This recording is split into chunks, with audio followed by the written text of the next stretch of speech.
Everyone, and welcome to Social Development and Adolescence. We are in mods 13.4 to 13.5. Here are your learning objectives, and here's your vocab. So, social development is really the focus of this, and then we're going to go back to talk specifically about adolescence. So, Erikson, yes, that's his name, he created a theory of social development. And there are 8 stages in his theory, and these follow from birth to the end of the lifespan. And each stage focuses on how there's like this critical challenge that must be successfully met in order for the person to have successful, healthy social relationships. So here's a chart. I just thought this would be useful. You can pause on this to write anything down that you need. But these are the 8 stages. And then if you notice that each one of these has a challenge, like you're either going to come out of the stage with trust or mistrust. So if successful, you come out with trust. Okay. And then for each one, there's some sort of virtue that's related to it. And it's all categorized by age. So the first stage is trust versus mistrust. And this is in the infant stage from 0 to 1.5 years old. And this is when a baby is totally reliant on their parents for everything, for being warm, for being taken care of, for help going to sleep, for eating, for diaper changes, everything. So the question that they're asking is, are my needs being met? If the parents are being responsive to the baby's needs, then the child will learn to trust others in their life, and they will have successfully met that challenge. And so each of these grows on the next 2, by the way. So this trust allows them to feel like they have a solid foundation from their parents in order to do the next thing, to do the next challenge. The next challenge happens in toddlerhood between ages 1 to 3. It is autonomy versus shame and doubt. So autonomy, think independence. This is, can I do things for myself? Can I put on my own shoes? Can I pick out my own outfit? Can I choose what I want to eat, or choose what I like and what I don't like? If parents allow them this autonomy to make decisions for themselves and to do things on their own, the child will successfully feel a sense of independence, which is important for the next stage. So this is kind of the stage that's characterized by the phrase, I can do it. The toddlers want to be able to do things for themselves, and allowing them to do that and learning that it's okay to make mistakes along the way helps them build that autonomy. Stage 3, initiative versus guilt. This happens in preschool, and the question asked for these 3 to 6-year-olds is, can I lead others and make decisions?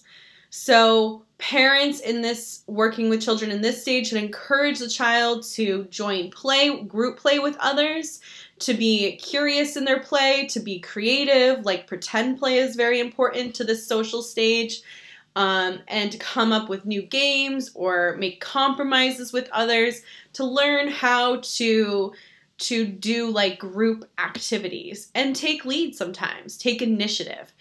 If the child is successfully encouraged in this way, successfully explores these areas of play, the child will feel able to take risks in their life and develop self-confidence. So next is school age, elementary school, industry versus inferiority. So this is ages 6 to 11, and this focuses on like what school does. So am I capable of doing things well? This could be academics, or it could be sports, but it's something that society values or the family values. And can I do this thing well? If they are successful in finding things that they are good at, then they will feel confident and they will feel good at school or good at things that are important, like I said, to society. After they have built that, now they're looking at the question of finding out who am I?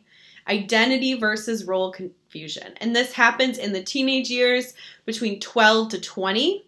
And this involves teenagers looking at different, like, you know, types of people, different types of roles, and kind of trying them on, finding different friend groups, like figuring out like where you fit and like who you really are.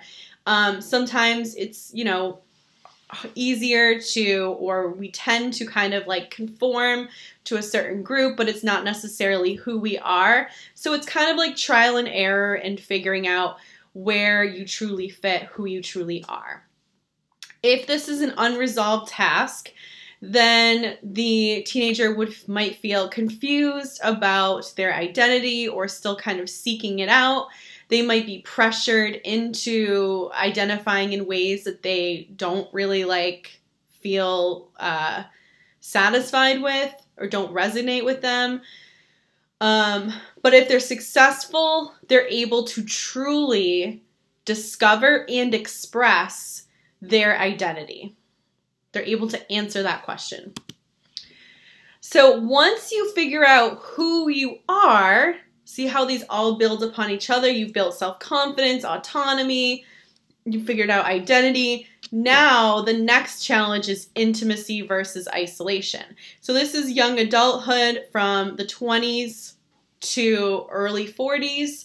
And the question is, can I share who I am and how I am feeling with another person? Can I have true intimacy with another person? So intimacy isn't necessarily romantic love. It could be like very close friendships. It's the important thing is in an intimacy, it's about expressing love and communicating openly with the other person. So individuals work in this stage to form those close relationships and to share of themselves so that they can have that intimate kind of love. If they are unsuccessful, the person can feel very isolated. Now, don't be confused. Like feeling isolated doesn't necessarily mean that they are physically isolated. They might go on a lot of dates or have a lot of friends, but like they don't really like, maybe they're emotionally closed off. So that would still be someone who's isolated. Intimacy is a definition, and that's just the ability, like I said, to form close, loving, open relationships. The next stage is generativity versus stagnation. This is the early 40s to the 60s. And the question here is, so now you've done all that, you've figured out who you are, who you love, and now it's, can I contribute to society in meaningful ways? Can I like give back in a sense? So these are people, if it makes sense, they're like working on their careers, they're pretty stable generally, they've been successful in the other stages, so they're trying to find ways through their work, through their family, in society, ways that they can make a lasting difference that goes beyond themselves. If they are stagnant, they're really focusing on themselves.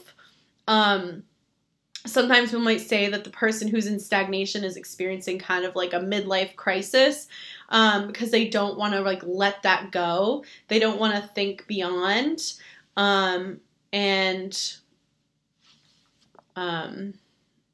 It could be because they were unsuccessful in previous stages. All right, and the last stage is integrity versus despair. So this is the late adulthoods, the late 60s and older. And the question is, can I reflect on my life with satisfaction? If the person can do this, then they have like a sense of acceptance about how things went. They might say that they would do it all over again if they could.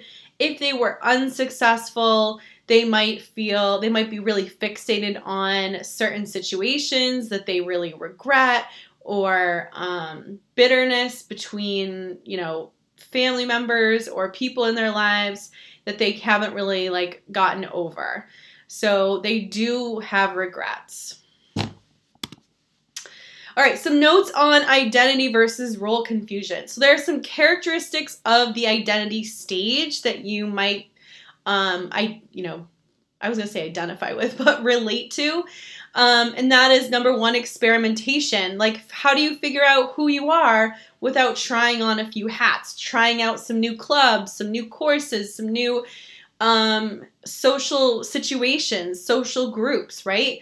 So it's all about experimenting, and then also rebellion, because if you are to figure out who you really are, that doesn't necessarily align with who your parents want you to be or who your parents think you are, which isn't necessarily the same thing. So there is some rebellion to assert yourself, that you are your own person. Yes, you are part of that family, but you are your own person. So that's going to cause rebellion. And then there might be some selfishness, what someone would call selfishness, but it's really like a focus, like a hyper focus on oneself, because you're trying to figure out your identity. So you're really going through these things. What do I want? What do I need? Like, what are the things that I like? So an outside perspective might see that as more selfish, but it's really like you're focusing on yourself, not in a way that is being dismissive of other people. It's just that what you're experiencing in your life is very focused on the self, if that makes sense. And then lastly, optimism and energy. They say that these are very important factors for being successful in getting through this identity stage. So parents and children are gonna fight. It's going to happen. But overall, generally speaking, the strong majority of teenagers say that they get along either fairly or very well with their parents. More than half of all middle-class teens in a worldwide survey rated their family relationships as the most important guiding principle in their lives. Obviously, this is just a survey and this is a general response. That still means that plenty of people do not have those same experiences with their families. Takeaways. So Erikson stages, remember, they focus on a challenge or a crisis that each stage you got to get past successfully. If it's unresolved, it's going to linger and continue to impact. If you have trust issues from stage 1, it's going to be hard for you to be successful in the intimacy stage, right? So each stage builds upon the previous one. Adolescents, in their search for identity, they need to experiment, rebel, be a little selfish, and have optimism and energy ideally. So that wraps up 13.4 to 13.5, and I will see you in class.